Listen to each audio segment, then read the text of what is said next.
صفے خدا ہو عشق مصطفیٰ، علم و عمل اصلاح معاشرہ، فقہ شریعت و طریقت کا ہے مجموعہ مدنی مذاکرہ، ہے مجموعہ مدنی مذاکرہ،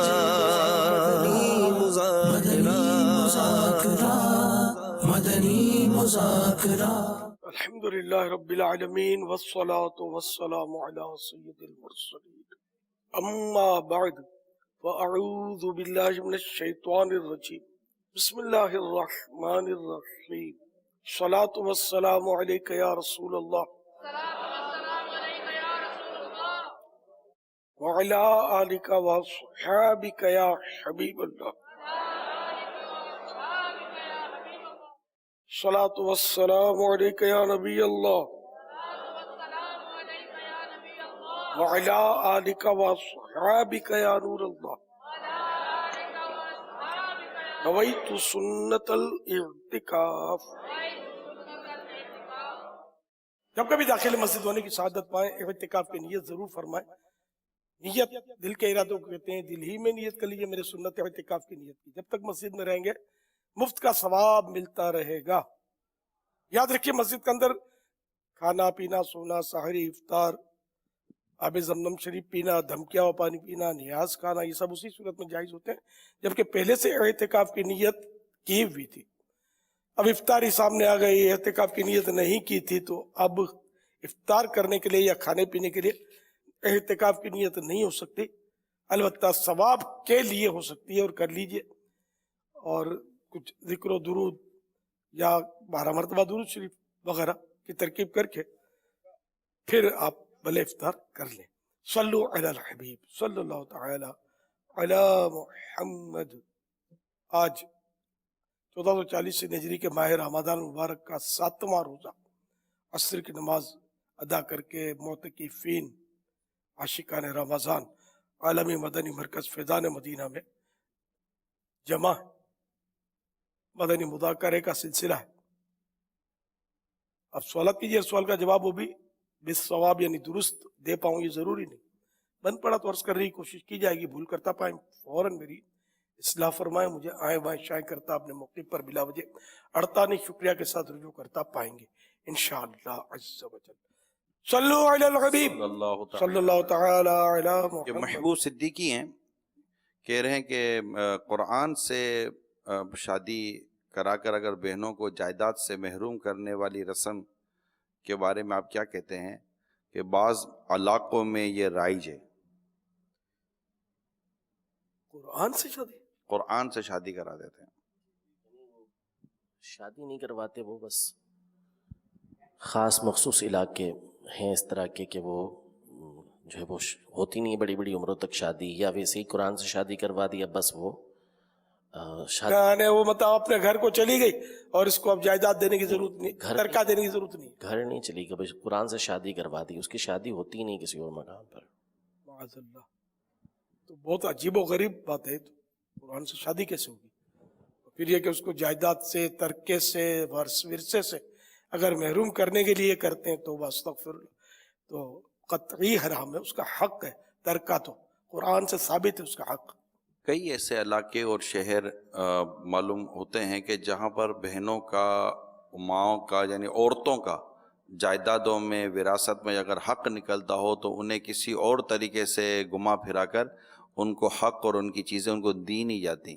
دینی پڑے گی، چاہے وہ اپنے گھر پہ ہو، بال بچے والی ہو، نانی دادی بن گئی ہو، تو دینا تو پڑے گا، تو اس کا حق ہے۔ یہ دلیل نہیں چلتی کہ یہ کماتی نہیں تھی یا وہ کماتا نہیں ہے، اس کی محنت زیادہ ہے، اس کو زیادہ دو، یہ کچھ بھی نہیں چلے گا۔ جو حکم قرآن و حدیث ہے اس کے مطابق اس کا حصہ تقسیم کیا جائے گا، اور جو شرعی طور پر مفتی صاحبان سے، مفتی اسلام سے، عاشق رسول مفتی سے رہنمائی لے کر آپ کو یہ سب کرنا ہوگا۔ صلو علی الحبیب صلی اللہ تعالی علی محمد۔ میرا امیر اہل سنت کی بارگاہ میں سوال یہ ہے کہ رائے خدا میں آنے والی تکالیف پر کس طرح صبر کیا جائے، اور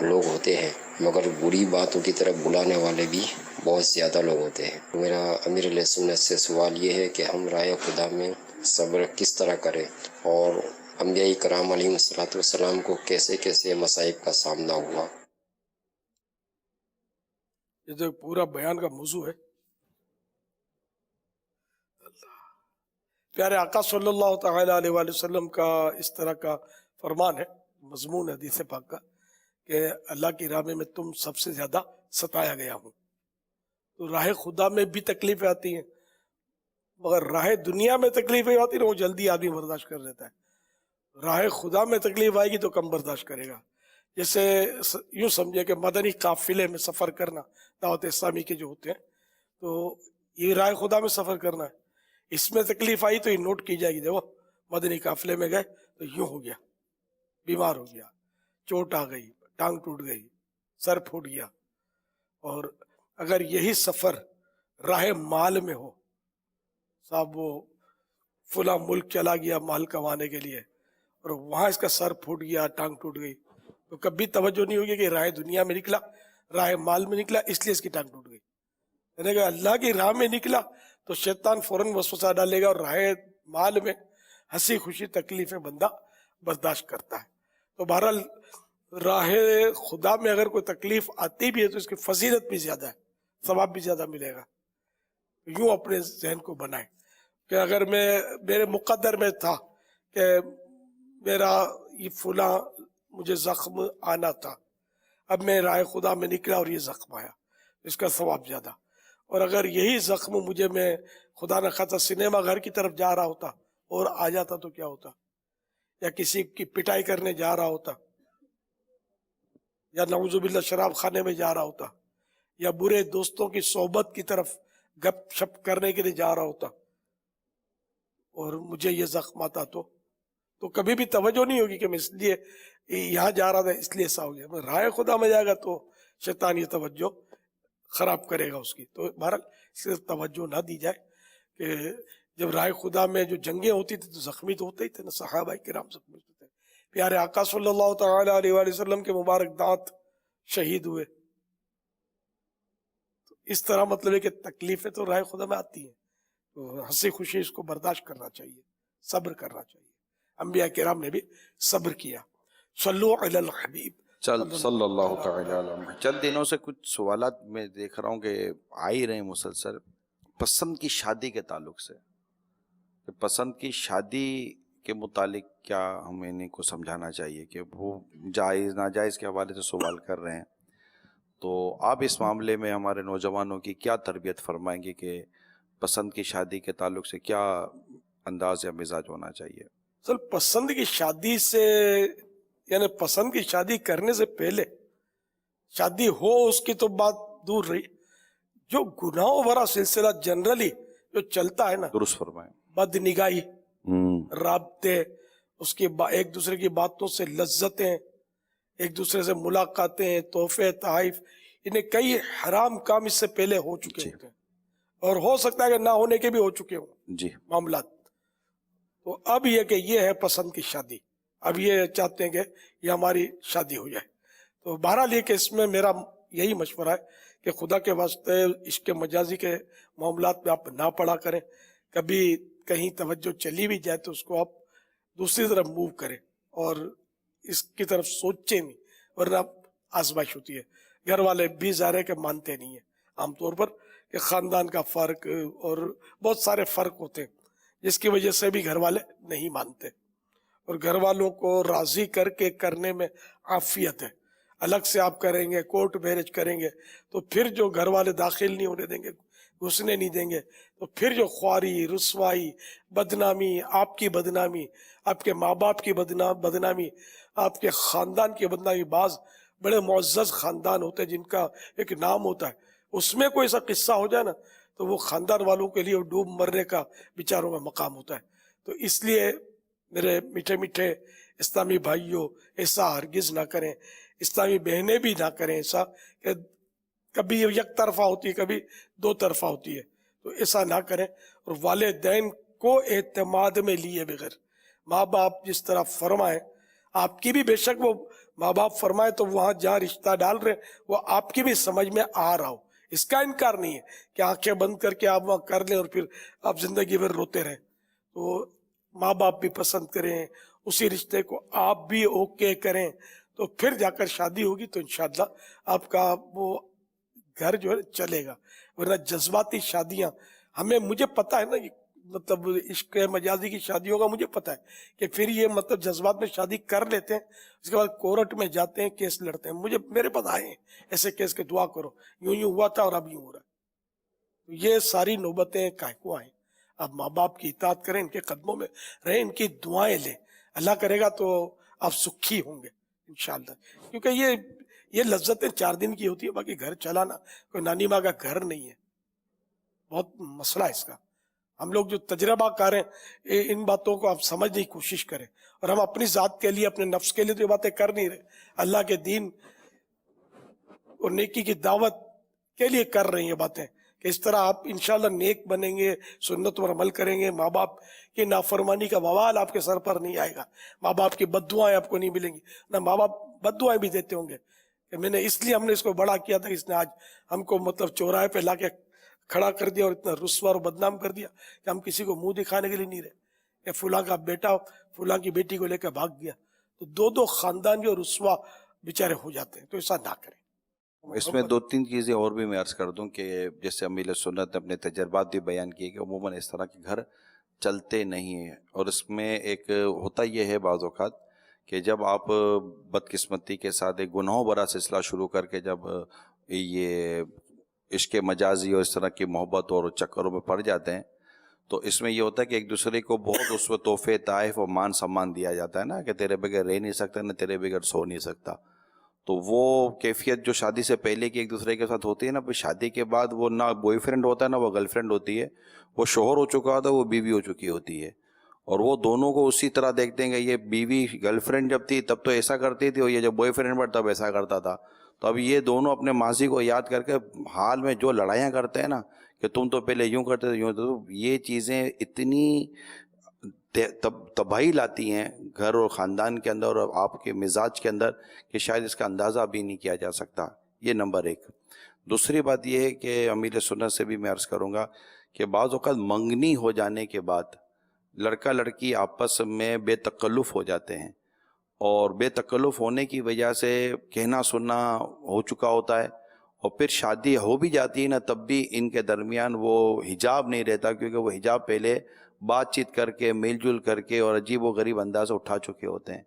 اسی طرح اگر مشورہ یہ دیا جائے کہ جن کی نکاح ہو جاتا ہے رخصتی نہیں ہوئی ہوتی، تو وہ بھی اگر بے تکلفی کی طرح نہ جائیں اور ایک سسٹم حجاب باقی رکھیں، اور کیونکہ رخصتی نہیں ہوئی ہے، تو اس کو بھی میرا خیال ہے اگر اخلاقی طور پر اس کو دیکھ لیا جائے تو یہ بہتر نہیں ہوگا. منگنی جو ہوئی نا اس میں تو ظاہر ہے کہ یہ دونوں ایک دوسرے کے حلال ہوئے نہیں ہیں.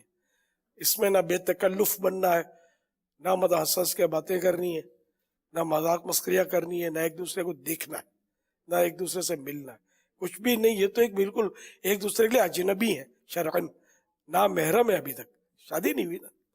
جب شادی ہوگی تب جا کر یہ جو بھی ہے وہ حجاب اٹھے گا. تو ایسا بالکل نہ کریں کہ گناہ گار ہو رہے ہیں، انگوٹھیاں پہناتے ہیں اور پتہ نہیں کیا کیا مطلب کر رہے ہوتے ہیں، سیر و تفریح کے لیے جاتے ہیں ایک ساتھ. یہ سب کام گناہ کے ہیں. اور رہا یہ کہ رخصتی سے پہلے آپس میں میل جول، میل ملاقات، اب یہ کہ اس سے اگر خاندان والوں میں یہ چیز معیوب ہے تو اس لیے مطلب اپنے خاندان والوں کا مان رکھنا چاہیے. اور اب اتنے سال صبر کیا، 2-4 ماہ یا 2-4 دن اور صحیح. ماشاءاللہ آپ کو دعاؤں سے کافی لوگ دعائیں دے رہے ہیں.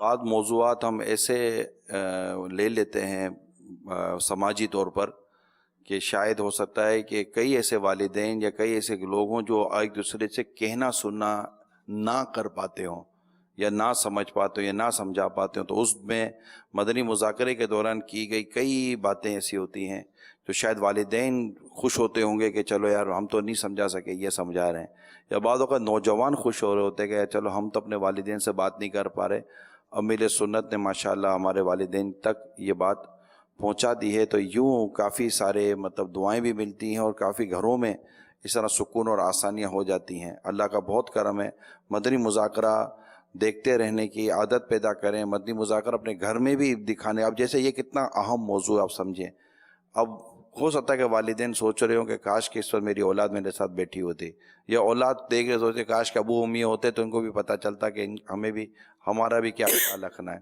تو اگر سب مل کر بیٹھیں، دیکھیں، سنیں، تو انشاءاللہ اس سے گھر میں اتنا امن اور محبت پیدا ہوگی اور شریعت کے مطابق انشاءاللہ ہمارے گھر کے معاملات چلیں گے۔ اچھا، جب سب مل کر بیٹھے نا تو ایسی گفتگو یا مدنی مذاکرہ جو بھی بیان سنے نا، اس میں صرف توجہ سے سننا ہوتا ہے۔ دیکھ دیکھ دیکھ کیا بولتا ہے، دیکھ تیرے کو سمجھا رہا ہو ہے، گیا۔ اب اتنے میں کیا وہ آگے پیچھے معاملہ ہو جائے گا اور لڑائی شروع ہو جائے گی۔ تو اب اور یہ جو بولنا ہے وہ اسکرین پر رکے گا نہیں، وہ تو وہ بالکل جا رہا ہوگا، تو پھر آپ کی توجہ ہو جائے گی کیا بول رہا، تو پھر کچھ اور بول رہا ہوگا۔ تو یہ خاص کر خیال رکھنا ہے، یہ ایک دوسرے کو بولنا نہیں ہے، بیٹھے ہوئے بھی جو ہے نا یہ بولتے ہوں گے، یوں یوں کرتے ہوں گے، سن سن سن کیا ارے یار کیا بات کی، اس میں وہ دوسری باتیں نکل جاتی ہوں گی۔ تو یہ آپس میں بھی اشارے اور ایک دوسرے کو کونچے مارنا اور کونیاں مارنا تو یہ نہ کیا کریں، بلکہ آپ توجہ سے سنیں گے تو آپ کو سمجھ آئے گی، ورنہ بات آگے نکل جائے گی، رکے گی نہیں۔ ایک اور اس معاملے میں آپ سے سوال یہ کروں گا کہ آپ کی بات سن کر ہو سکتا ہے کہ کسی نوجوان کا، اسلامی بھائی کا، اسلامی بہن کا ذہن بن گیا ہو کہ نہیں یار اب یہ اب ختم کرنے کے لیے کیا اس کو پیغام دے دے کہ بھائی اپنی جو آج تک بات چیت تھی ابھی میں نے سنا ہے تو آج کے بعد اپنے ختم، تو وہ بھی سامنے سے کیا بول دے گا، ہاں ٹھیک ہے یار ختم چلو چھوڑو، تو ختم کرنے کا طریقہ کیا؟ میں گناہ بولنے میں کسی طرح بھی اس کو پیغام پہنچا دے۔ اب وہ فون پر بات کرنا پھر مسئلہ ہوگا، اسی طرح اس کو پیغام پتہ چل جائے کہ میں نے توبہ کر لی ہے، ہم سے بہت گناہ ہو گئے اور آج کے بعد بس تم اپنے رستے میں اپنے رستے، یہ ضروری ہے، ورنہ وہ پیچھا کرتا رہے گا اور تنگ کرتا رہے گا یا یہ تنگ کرتی رہے گی۔ تو جس کا بھی اللہ نے وہ جذبہ دیا اور رمضان کے پاکیزہ لمحات ہیں، توبہ کی توفیق مل گئی تو اپنی توبہ پر اطلاع کر دے تو اس میں شاید آسانی، ورنہ وہ دل لبھاتا رہے گا یا دل لبھاتی رہے گی تو پھر وہ پھنس جائیں گے، یہ پھنسنے کے بھی چانس ہے اس میں۔ اور بول دینے میں پھر یہ ہوگا کہ یار اب تو میں نے چوکڑی مار دی ہے، یہ ایک اور اپنے دل پر مضبوطی انشاءاللہ آئے گی کہ اب نہیں، اس چکر میں نہیں پڑنا۔ سمجھ میں یہی آتا میری۔ مجھے ایک اور سمجھ میں آ رہا ہے کہ اطلاع دینے کے بعد ہمت کر کے فون نمبر بدل دے اپنا۔ آپ فون نمبر بدل سے جو جس ذریعے سے وہ شخص یا وہ عورت رابطہ کر سکتی ہے نا، وہ سارے راستے اس کے بند کر دیے جائیں، ہر بل بند کر دیا جائے، کسی میں سے سانپ نکل نہ سکے۔ صلو علی الحبیب صلی اللہ تعالی علی محمد۔ میرا نام نذیر احمد اتاری ہے، میں کوڑا سے ہوں۔ میرا سوال یہ ہے کہ جب گھر والے اپنے نوجوان بیٹے کی شادی کے بارے میں سوچتے ہیں جس کی عمر 18، 19، 20 سال کے قریب ہو، تو کچھ لوگ اس نوجوان کو کہتے ہیں کہ ابھی تمہاری کون سی عمر ہے شادی کرنے کی، ابھی تمہیں چاہیے کوئی سٹیٹس بناؤ، کوئی اپنی نوکری تلاش کرو یا کوئی جاب کرو، تو اس کے بعد جب تمہارے پاس کوئی سٹیٹس ہوگا تو لوگ تمہارے پیچھے ہوں گے تمہیں رشتہ دینے کے لیے، تو کیا ایسا کہنا یا ایسا کرنا ٹھیک ہے؟ رہنمائی کر دیں۔ اگر وہ اس قابل ہے کہ اپنا نان نفقہ دے سکتا ہے، کھلا پلا سکتا ہے، جگہ بھی ہے اور شادی کے قابل بھی ہے، ماں باپ بھی شادی کروا رہے ہیں، تو سانس بعد میں لینا چاہیے، پہلے شادی کر لینی چاہیے۔ اب یہ اسٹیٹس بنا لو، تھوڑی ڈگریاں بنا لو، تھوڑا موت کو آگے دھکیل دو، موت تھوڑی آگے دھکیل سکتے ہیں، کب وقت پورا ہو جائے۔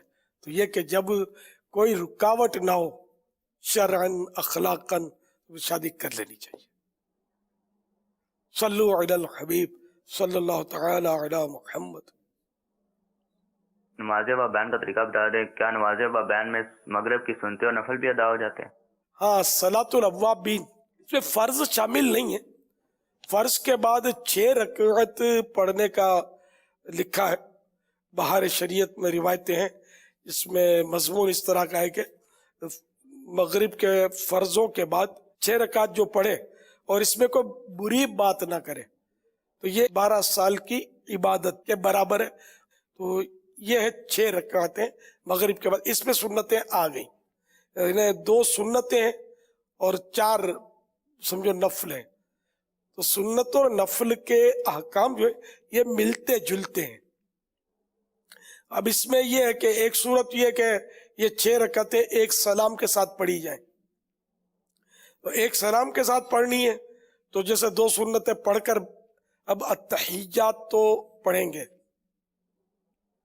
درود شریف بھی اگر چاہیں تو پڑھ سکتے ہیں, اور اللہ اکبر کہہ کر کھڑے ہو جائیں تیسری رکعت میں. اب ثنا اعوذ بسم اللہ یہ بھی پڑھیں گے, اور اس میں معمول قراءت وغیرہ کر کے 2 رکعت پوری کریں گے. اور اب یہ قعدے میں بیٹھیں گے, یہ التحیات میں بیٹھیں گے. یہ دوسری بار التحیات میں بیٹھنا ہے. اب یہ التحیات درود شریف پڑھ کے پھر اب سلام پھیرے بغیر کھڑے ہو جائیں. 5ویں رکعت شروع ہوئی, اس میں بھی ثنا اعوذ بسم اللہ پڑھ کر حسب معمول 2 رکعت پوری کر کے قعدے میں بیٹھیں اور سلام پھیرے. تو یہ 6 رکعت ہوئی. تو یہ اوابین ہو گئی.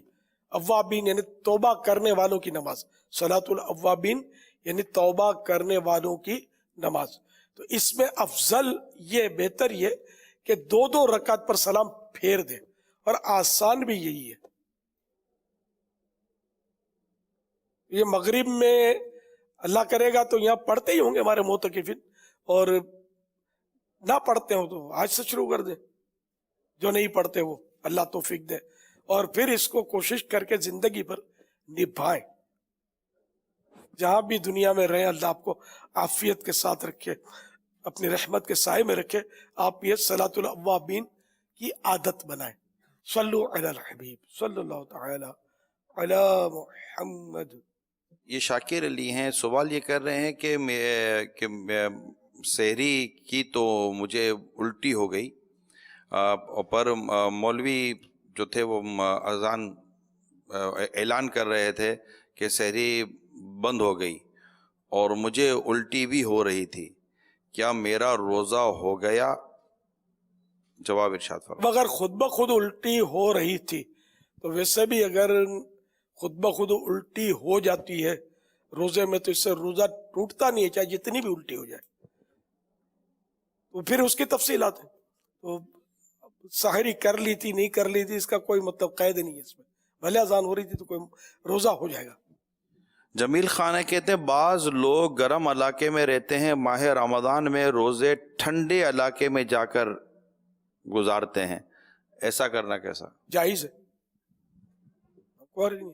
بلکہ اگر گرمی میں روزہ برداشت نہیں ہوتا اس وجہ سے صرف روزے رکھنے کے لیے ٹھنڈے علاقے میں جاتا ہے تو میں تو سمجھتا ہوں اس کو ثواب ملے گا. اس کا عبادت پر قوت حاصل کرنے کے لیے جا رہا ہے.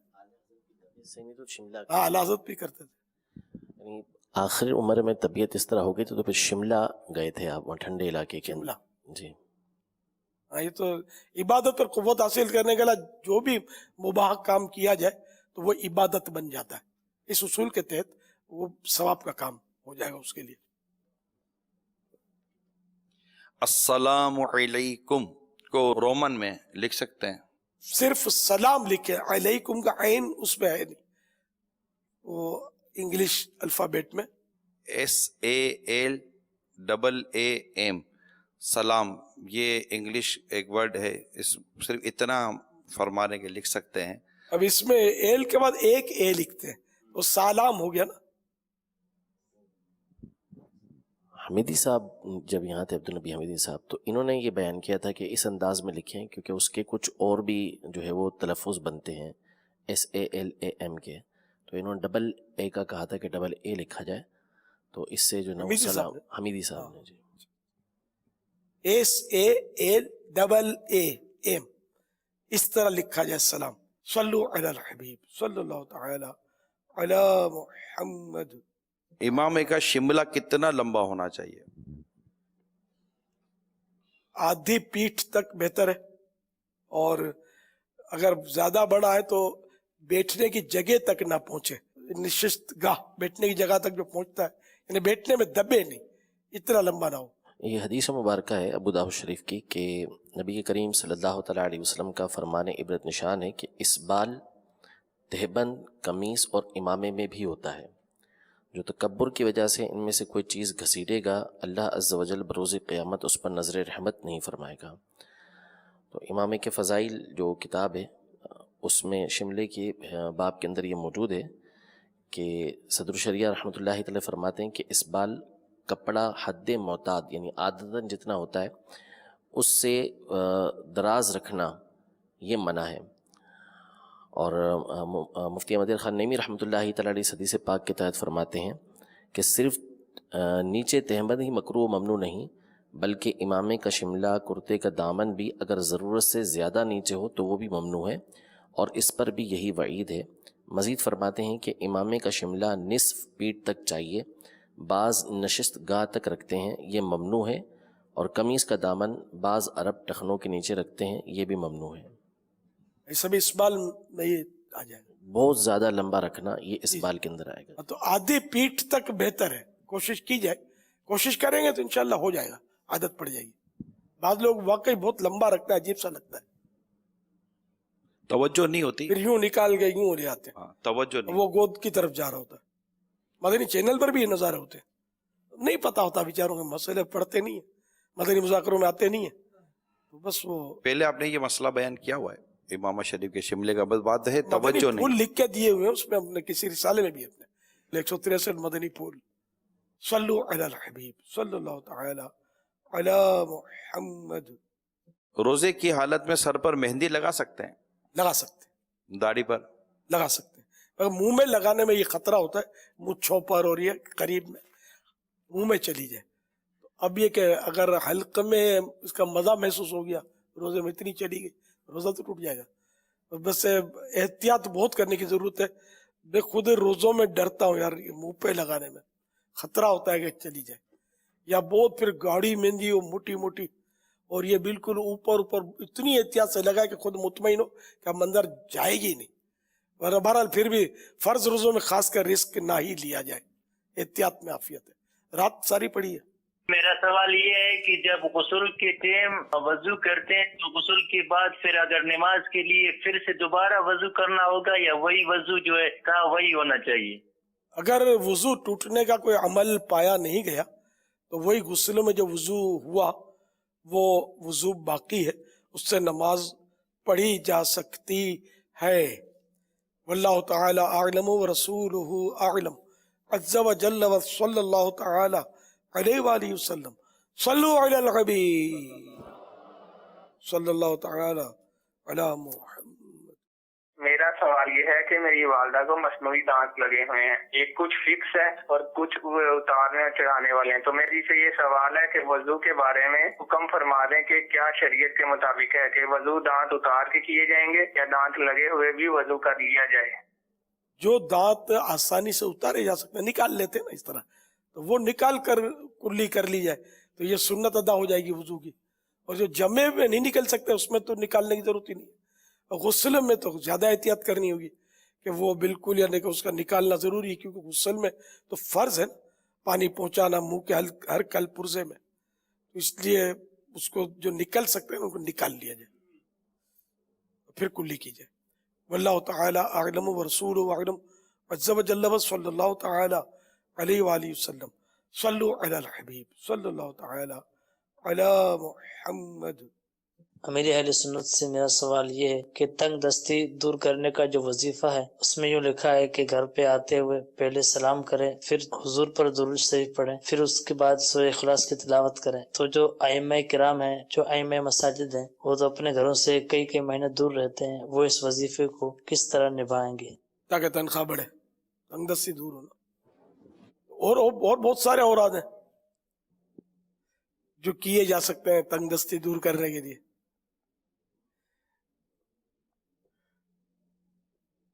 ان پر عمل کریں.